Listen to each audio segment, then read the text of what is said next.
This is John Groders. Today on No Shame, we're going to talk about children, young people. You probably were one once. For many of us, there's seasons in our lives where children are part of our everyday lives. We have kids or nieces or nephews or grandkids, and sometimes it's hard to bridge our worlds from adult to kids. But today's guest on No Shame is Glenys Nellist, and she can help you do it right.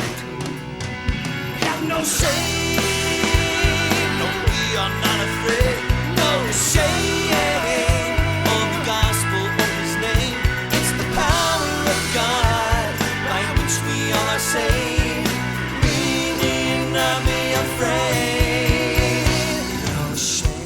Welcome to No Shame Podcast. This is John Groders, and I have with me a real-life author today, Glenys Nellist. Glenys, welcome to the podcast.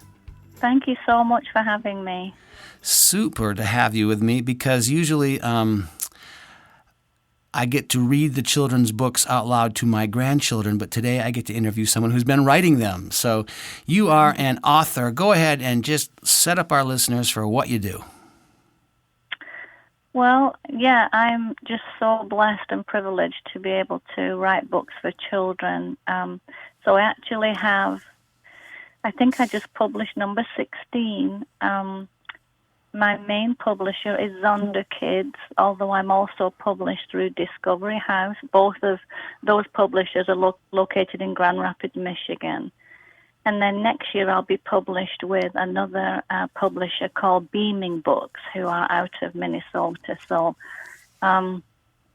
most of my books are faith-based Christian, although of late we've been exploring reaching a wider audience, so people of all faiths and maybe people of none. So it's really an exciting journey for me to be on. Well, the books that you write, at least the ones that I have seen, are for kids. What age groups do you sort of see as your target? Yeah, so most of my books are either picture books, which are written for children age 4 through 8. And then I also have quite a few board books, which are the chunky pages. I like to call them books you can chew on for little ones, so under 5 years of age. So let's talk about kids for a minute. I mean, truthfully, there are spaces in our life where kids are ever present, when our own children are young or when our grandchildren are nearby, or nieces or nephews, and then a lot of people graduate and live very adult lives. Which phase are you in? Well, right now I'm a grandma. I'm blessed to be a grandma. We have 4 grown children and then 4 little grandchildren.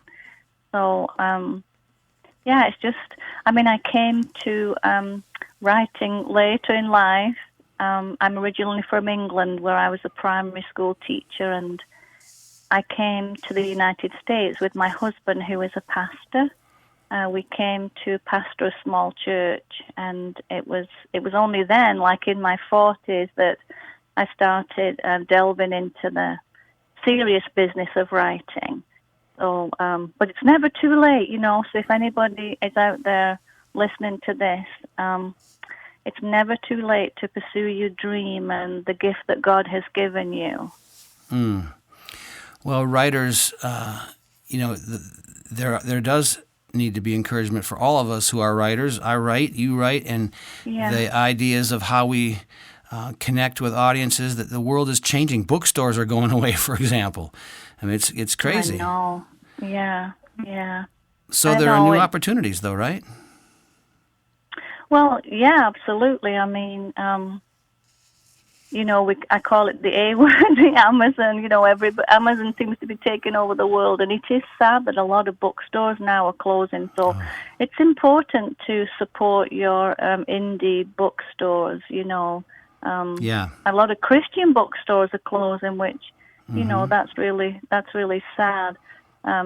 So I would say, if you we have a wonderful Christian bookstore in Grand Rapids. I was just there yesterday.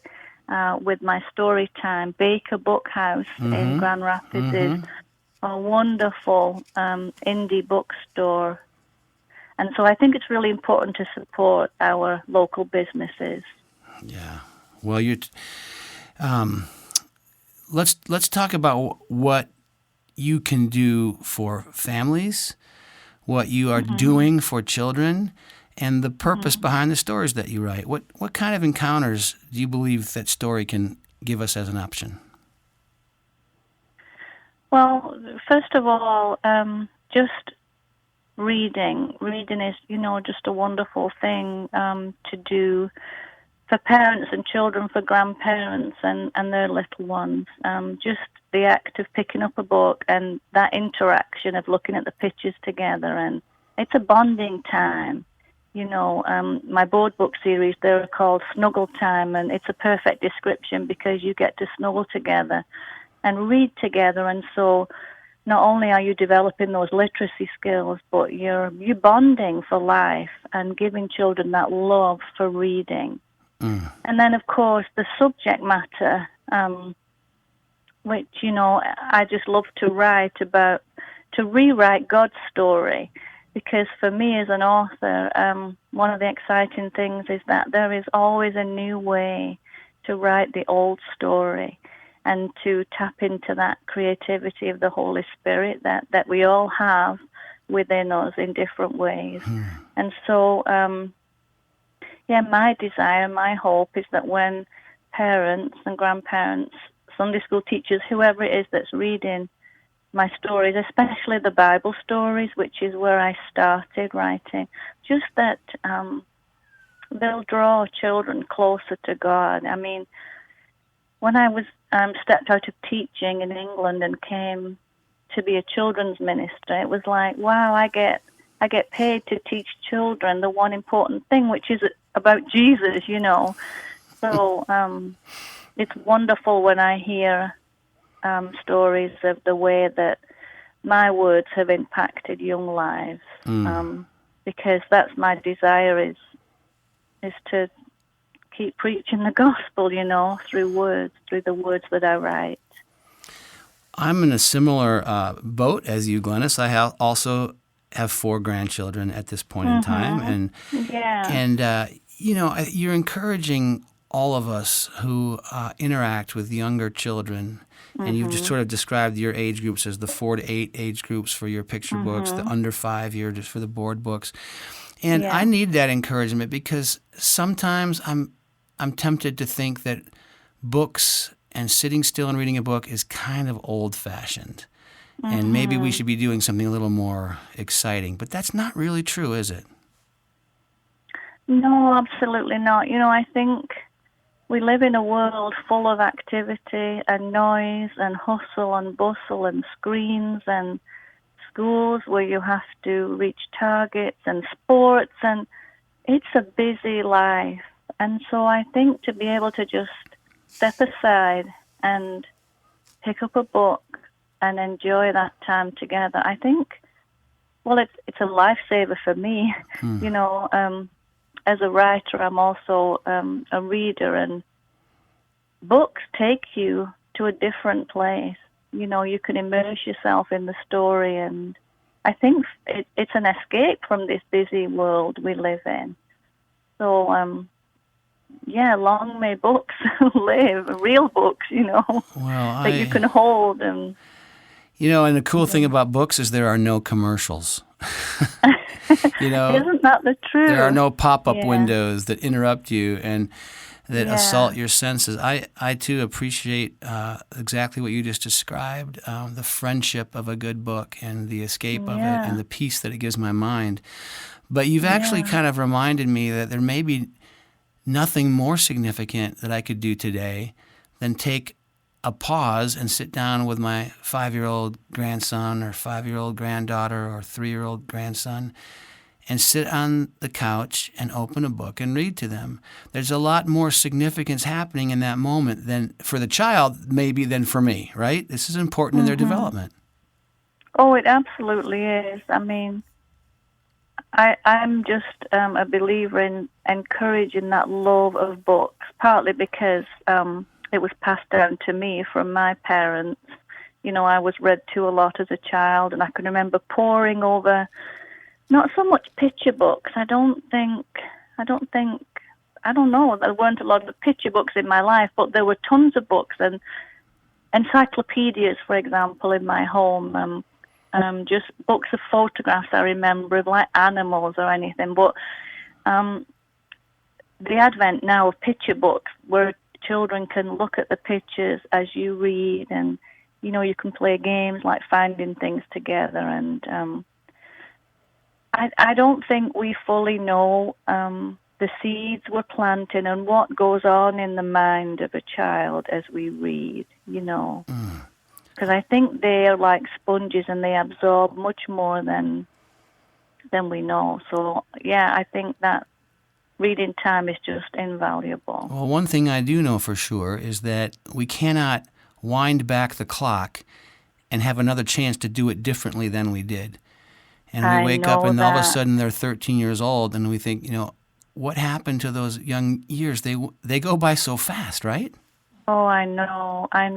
And that is so true. And I was just talking about this yesterday with my newest picture book is called The Wonder That Is You.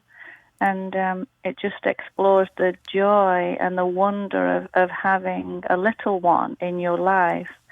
And one of my hopes for that is that in the midst of this crazy, busy world, parents or grandparents, they will be able to just step back and think, wow, this is a real privilege, to have a child in my life and just to spend time with them, just to spend time reading, laugh a lot, be together, because as you say, it's gone in an instant.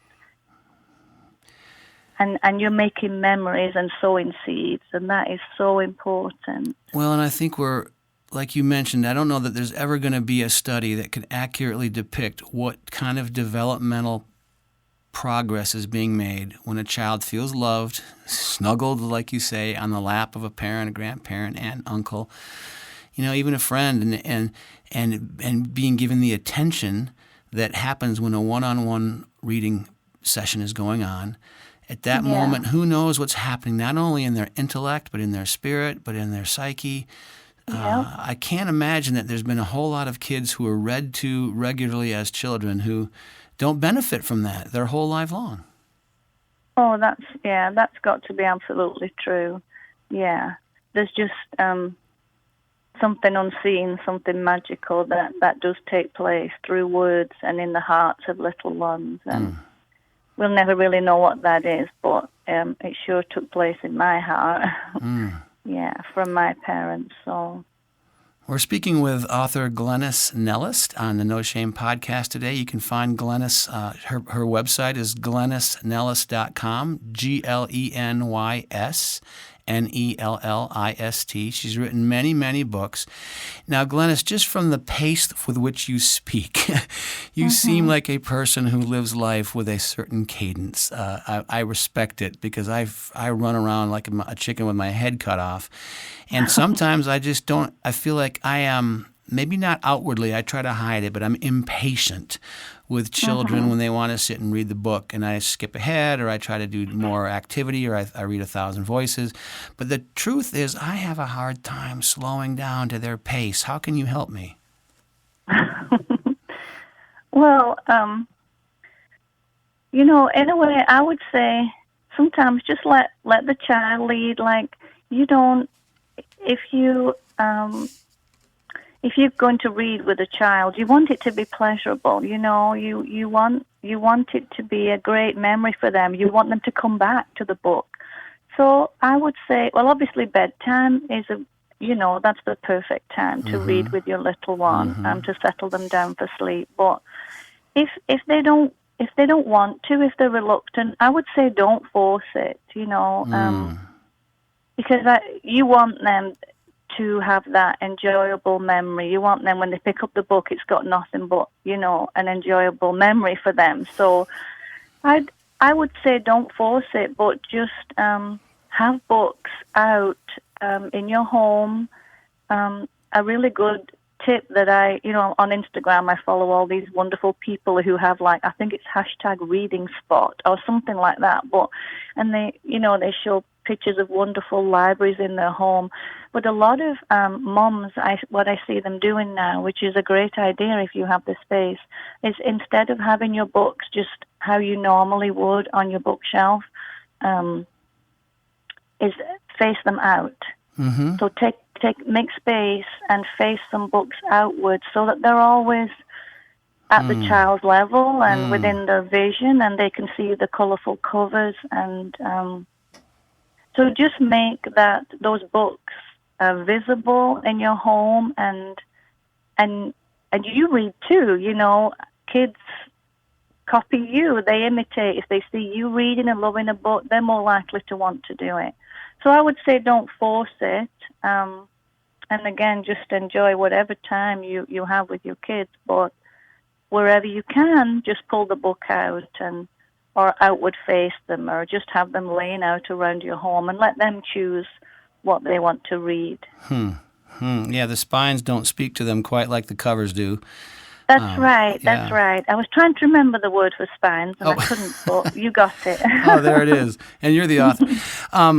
What about when I had my 4-year-old and 2-year-old grandchildren living with us for the last year, along with my son and daughter-in-law. So we have had, and they just moved to Colorado a week ago. So the house just cleaned out, and you've already got me feeling horribly guilty that I didn't do more bedtime readings. Oh no! But I did plenty. But you know, I just appreciate listening to this, and I hope our listeners today, if you're listening to this podcast, that you are asking yourself, okay, what's in this for me?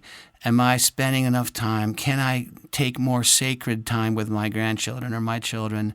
I hope you're hearing that, because that's what I'm hearing. And that, you know, even though, here's the funny thing, these kids, they want to read the same book 800 times. How do you deal with that? Oh, yeah. Well, you do it.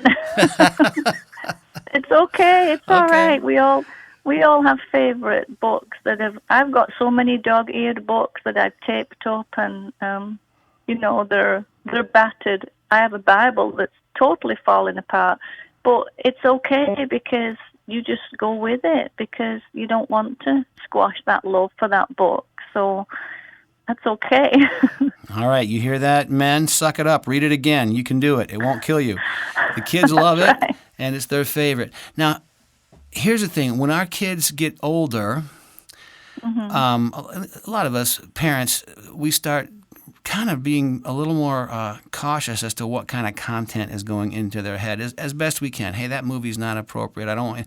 We just know that the power and the influence of the message of the media can shape the course of our lives. Now, when we're thinking about our little kids, I mean, as much as there's nothing wrong with Goodnight Moon and, you know, Terrible, Horrible, No, Very Bad Day. I mean, there's great children's books, but your content your content is different. And why don't you tell me about, you know, you've got a whole series of these books there. Tell me about your content. Well, my very first book, which actually morphed into a series, is called Love Letters from God. And so it's a book of Bible stories. I'm holding one now on my lap. Read some to me. I want to hear one. Well, what story? What's one of your favorite stories? It's got like 9 from. Do you want to hear? Okay. Do you want to hear the very smelly belly? I do. The very smelly belly. Do you know what story it might be? From the Old very Testament. Smelly belly. I do not know. You have stumped me. It's Jonah. Oh, he's in the fish, the smelly fish belly. Okay, yeah. Right. So let's hear Jonah, letters from God. Yeah. So this is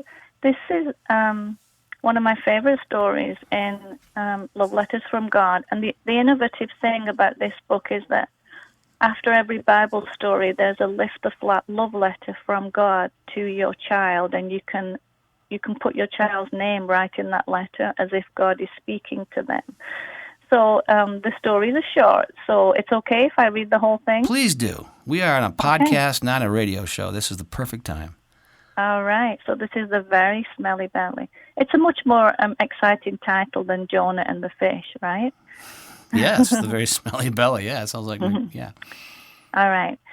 Jonah slowly opened his eyes and tried to figure out where he was.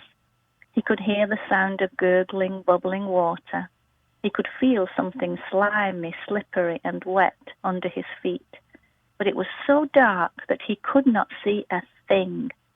And what was that smell? It had to be the most disgusting, nasty, horrible, fishy smell that Jonah had ever smelled. Where on earth was he? Was he in a cave? No. Was he in a hole? No. Was he in a great big fish? Yes. Jonah was inside the very smelly belly of a very large fish. How on earth had he gotten there? Then Jonah remembered. Hadn't God asked Jonah to go to Nineveh, that horrible town, to give the people a message? Hadn't Jonah said no? Hadn't he run away from God and got on board that ship? And when that big storm came, hadn't Jonah jumped overboard? Yes, Jonah remembered now. He fell with an enormous plop into that deep, dark, cold water. And then that huge mouth came toward him, swallowing him whole. He was in a great big fish. What should he do now? Jonah decided he would pray. Jonah wobbled to his knees, held his nose, and prayed. Thank you, God, for sending this big fish to rescue me. Thank you for listening to my prayers. I know you can hear me, even though I'm in the belly of a fish. Thank you for showing me I should do what you ask, to go to Nineveh and take your message to the people. Jonah stopped. The smelly belly started to rumble and quake. Suddenly, the fish gave an enormous hiccup. Jonah was catapulted out through the fish's mouth, did several flying somersaults, and landed upside down on a beach. Jonah got up, brushed the sand from his knees, peeled away the seaweed that was wrapped around his head, and set off for Nineveh. So that's the story. And then Wait, I thought you said you did children's stories. That's Did for you all. like That's it? for all of us. See, Oh, but beautiful. Isn't that true, John? Ah. I think C.S. Lewis said, a good children's book is not just for children at all, So on the next page, every story is on a double spread, and that's the length of the story, so it's not very long. And then on the next page, there's this lift the flat love letter from God. And so this is what that says. And when you write a letter on God's behalf, it's a bit scary. I never want to say something that God wouldn't say to children. Yeah, so right. a lot of prayer Yeah. went into these and Bible verses to guide me. But so it says, Dear John, poor Jonah, inside a big fish really is a horrible place to be. I'm so glad he prayed to me. So I have a question for you. Do you think I can hear a prayer that you whisper? Or what about one that you say in your head? Do you think I can hear a prayer that you say at a noisy party or in a swimming pool? The answer is yes, I can. So keep praying to me. Wherever you are, whatever you are doing, I'm listening to your prayers, even if you end up in a big fish. Love always, God. So that's my content for the Love Letters from God Bible Story series. So that one was the original, and then we brought out a Christmas Love Letters from God, which has just 7 stories, all with lift the flat love letters. It begins with the prophecy in Isaiah and goes through to the wise men. Then we've got girls' love letters from God. And I did that one just because, women are not that well represented in the Bible. And I just wanted to draw out all the wonderful stories of girls and women. So that's 14 girls' love letters from God. And then the most recent one is Easter love letters from God, which is like 7 stories that you can do through Holy Week with Lift the Flat love letters. So I just think this series is a great way to, you were talking before about the world and the influences and what we want to protect our kids from, and you can't protect them from everything. But if they're grounded in this knowledge that they're loved by God and made by God, and God knows them and carries them. That's a great foundation to give them in life, and hopefully will help them with things that they might come across that are scary, or just not good influences. Yeah. So that's love letters from God. Well, I wrote a song called Smoosh. That's what we called Smelly Belly. We wrote a song years ago with Oh, Groters and yeah? Viola. We've sung that song all over the country and the world. It is what you've done is not only now given us the benefit that we recognize there's a connection between an adult and a child in reading that's valuable on multiple levels, but now you've given us content that is the best content that's ever been. You're giving us the scriptures, and then you're giving us the chance for prayer and the sense of love from God to these children.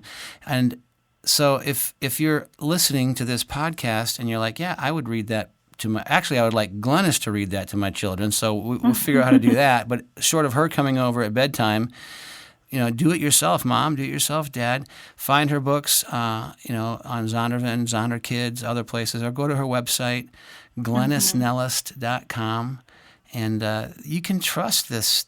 This is there's not a wasted moment in your life reading one of these books about God's truth to a young person. That is not a waste of your time. That is the use of your time as God intended it. That's right.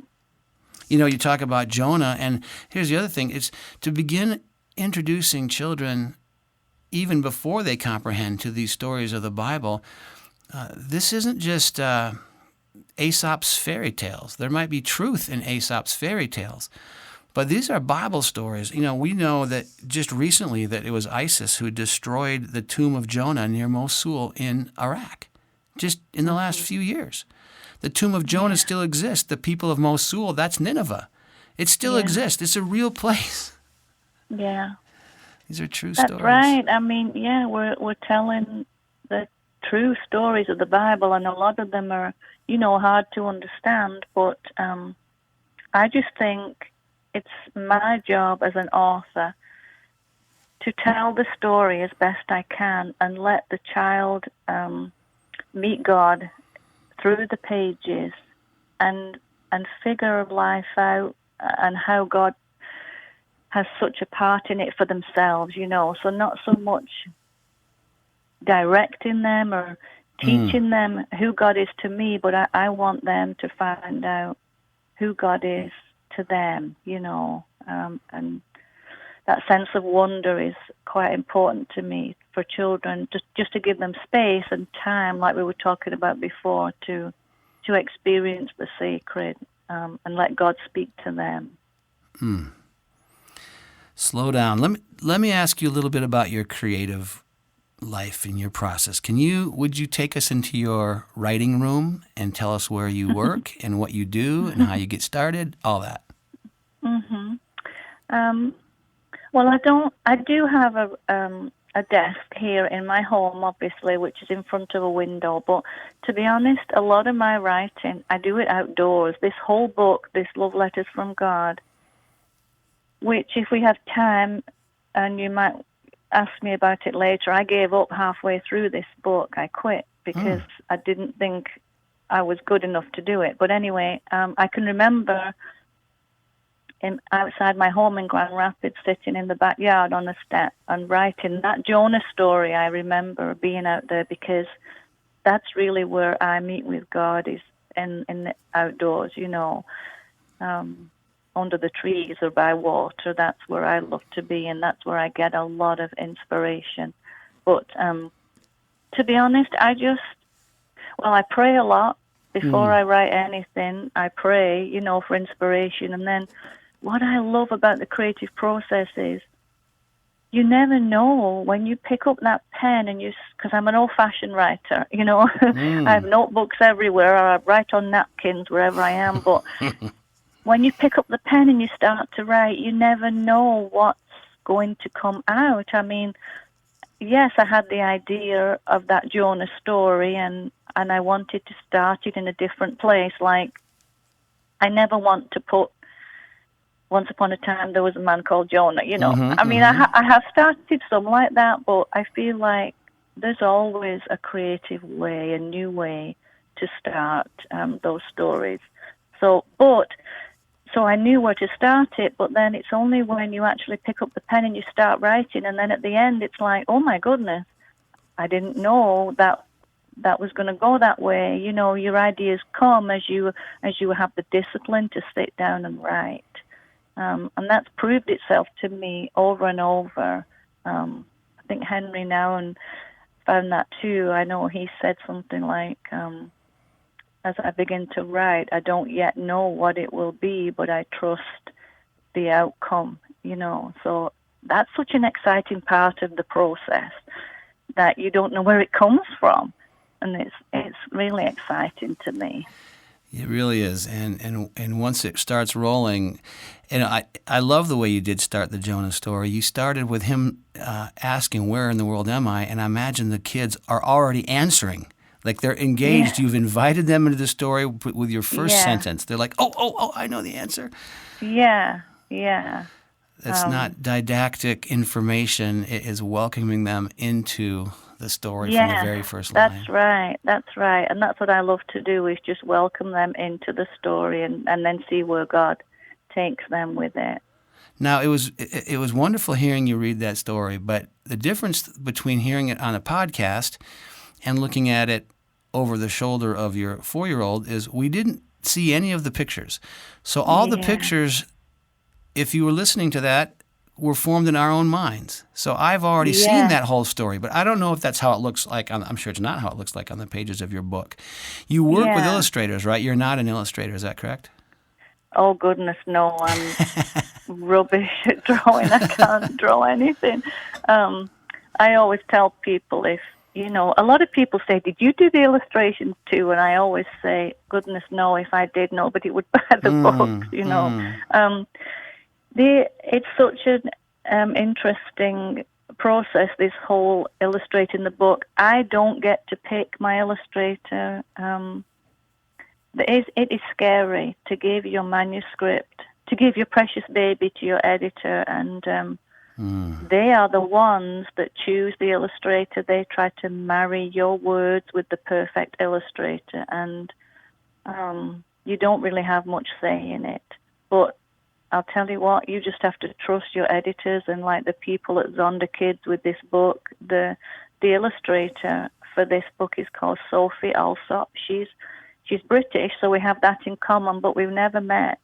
But the pictures are just wonderful. In fact, that one, if you do go to Amazon, you can peek inside the book and you will see that story I just read. The fish, it's like a massive big goldfish. It's so cute. It's amazing. And all the blue waves of the background. Her style is just phenomenal. And that is so important for children's books, because, I mean, I can write a great story, but if it's not got those appealing illustrations that attract children, it's not going to be a book that's read a lot, So, well, that would be hard for me. I mean, I know. To have no say in the way your story is illustrated. I mean, I imagine sometimes it is exciting because it comes out wonderful, and maybe it's fun to see other people plus up your work, and other times I bet you're frightened out of your minds. I am, yeah, but so far I would choose every illustrator that my publishers have chosen. I would go ahead and choose them again because. Oh, beautiful. Yeah, a couple of times, I might reach out to my editor and say, I'm a little concerned about this one illustration, can that be fixed? And then they will work with you. But on the whole, I've just learned to trust the professionals, But also, John, don't you think there is a beauty, what you just said, so when you were listening to my story and you had all those pictures in your mind, that's a marvelous thing in itself, You think about the days when people just told stories and nursery rhymes or whatever, and it was all in your imagination, the characters and the scenes. I remember I have a little grandson in Oregon, and we were on a car journey, and he was getting a bit restless, and I said, have you ever heard the story of Goldilocks and the Three Bears? And he's like, no. He was only about 2.5.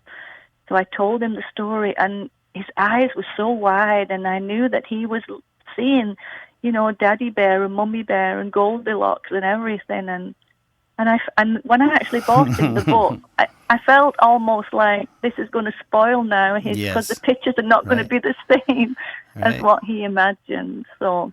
Well, that happens a lot of times when I see the movie of a book that I loved. A long time ago, one of my favorite books was The Prince of Tides by Robert Conrad, and I just thought it was a brilliant, brilliant book. Pat Conroy was the author. I got the name. Pat Conroy wrote The Prince of Tides, and finally I got to see the movie, and it didn't match any of my expectations or images. I'm sure sometimes, even in a story like Goldilocks, or even just hearing your story of Jonah.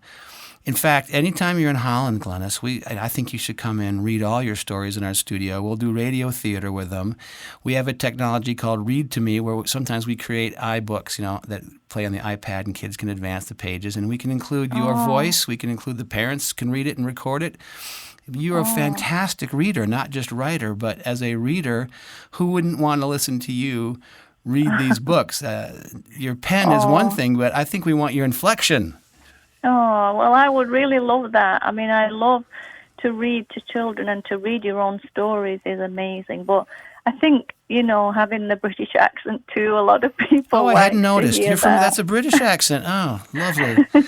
No, we're suckers for that every time over here. Trust me, it's music. It's like music to our ears. So yes, that's why we want you to read it. One of the reasons, but also your pace and your tender heart, and you're turning the story inside out, and you're plugging your nose when you don't want us to smell the smelly belly of the fish. It's beautiful. Tell me about, so you mentioned sometimes writing isn't so easy as the trees blowing in the wind, and the water gurgling, and the words just flowing out of the pen. Sometimes you get stuck, and it sounds like that happened with your first book. Absolutely.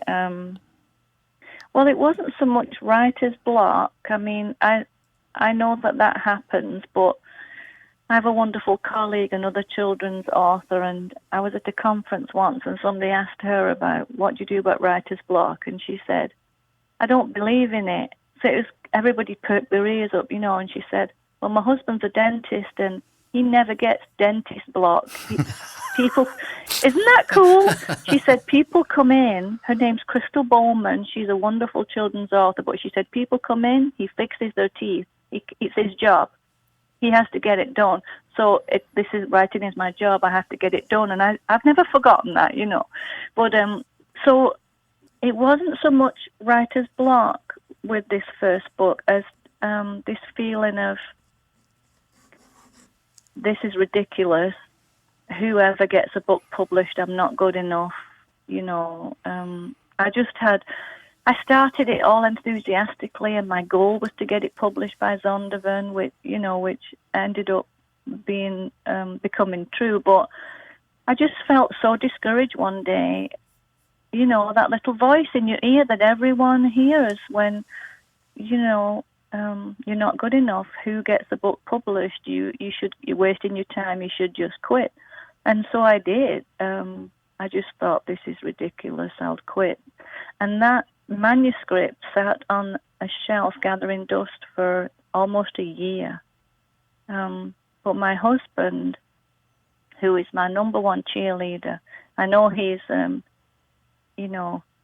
thinking about his retirement when he encourages me with books. But but one day he just said, where's your book? And I said, I quit.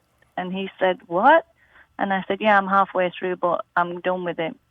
And he said, why would you do that? And I said, David, who gets to write a book and get it published? It's ridiculous. It's a silly dream, and I'm not good enough. It's ridiculous. And then he said, so he asked me 3 questions that changed my life, and I hope this might help somebody out there listening to pursue their dreams, because he said, Glenys, do you believe that God called you to write that book? And I said, yes.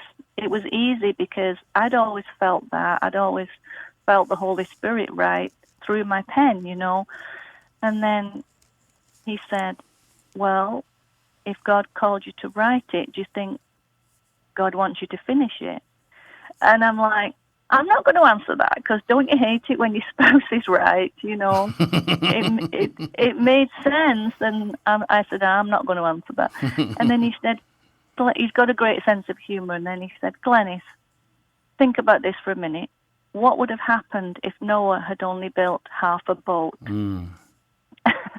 And, it was silly, because I had that picture in my head of half a boat, and all the animals falling off, and how half a boat can't float. And so, I said, David, you are absolutely right.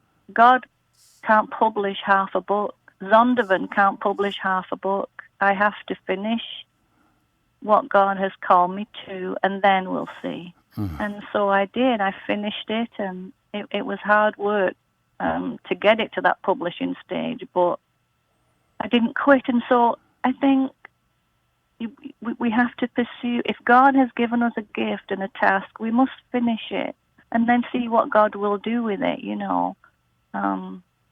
I think some people say, do you think it was God's plan for your life to be an author? And yes, I do, but I think it could also have not happened for me. I think we have to work hand in hand with God's plan. We have to work hard, and then let God do God's thing, So, yeah, you've got to pursue your dreams. Don't quit. So what is the book that people are in the midst of? Is it a project that you've put down? Is it a song that you've been writing? Is it a painting? Is it a sculpture? Is it a letter to your wife or your husband that you've left half finished? Is it a book? Is it a screenplay? Is it fixing the garden? Is it doing whatever God has called you to do? And it got hard. And a lot of times perfect is the enemy of progress. And it's not that you weren't making progress, but all of a sudden that little voice of doubt, which we know where that origin's from. We know who the one is that tells us you're not good enough, you can't do this, you're useless. Yeah. Well, that's not the voice of God ever. That's not right. The voice of God that says that. And so what a great job. Your husband gets a ice cream sundae for kicking you in the rear end on that day and moving you forward. He's awesome. Way to go. And that was the first, and now there have been 16. And thank you for blessing our families, our children. Thank you for being the voice that you are and for finishing. And the latest book, by the way, is called The Wonder That Is You. That's your newest one. Yeah. And you finished it. I did. Way to go. Yeah. It's a special one for me because it's based on the true story of my eldest son's birth. So it's a really special book for me. The Wonder That Is You. Well, Glenys, I got an assignment yesterday to write a new screenplay. I was working on that this morning. I started out already today kind of fired up, and then all of a sudden I started thinking, I don't know if it's good enough. Yeah. I don't know if it's perfect. Someone else has done this and done better.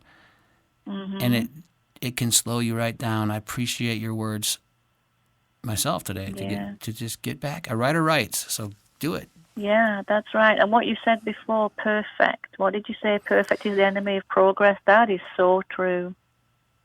Yeah, you've just got to, if you're writing, just keep writing and don't worry about perfection. We're speaking with author Glenys Nellist, and with her books, all kinds of books, Snuggle Time books called Snuggle Time Prayers, Snuggle Time Bible Studies, Psalms, Christmas Stories, Love Letters books, Love Letters from God, other books that I haven't got to read yet called Little Mole Finds Hope. I want to read that one. Yeah, that's so cute. And he's coming in February, so nobody's read it yet. Oh, that's why I haven't read it yet. But you just inspire such trust that I just would trust you with my grandchildren and your words. And I hope that if you're listening to this, you are encouraged to read to your children, read to your grandchildren, your nieces, your nephews. Don't be so sophisticated and current and hip that reading a book somehow is yesterday's technology, because it is the tomorrow for these kids. And Glenys, I can't think of better content to read to my kids than your books. You have won me over. Well, good. I'll never be a critic. I can't even last one 45-minute podcast without being a super fan. But thank you for your time today. Thank you for joining us, and God bless you. Oh, thank you so much, John. God bless you too. Have no shame. No, we are not afraid. No shame. On the gospel of his name. It's the power of God by which we all are saved. We need not be afraid. No Shame is a weekly podcast where John Groders discusses life at the intersection of faith and culture with all kinds of interesting and inspiring guests. Subscribe to the podcast today by going to johngroders.com, select the podcast tab, and hit subscribe. Listen whenever you have time, but don't miss any of these life-giving conversations.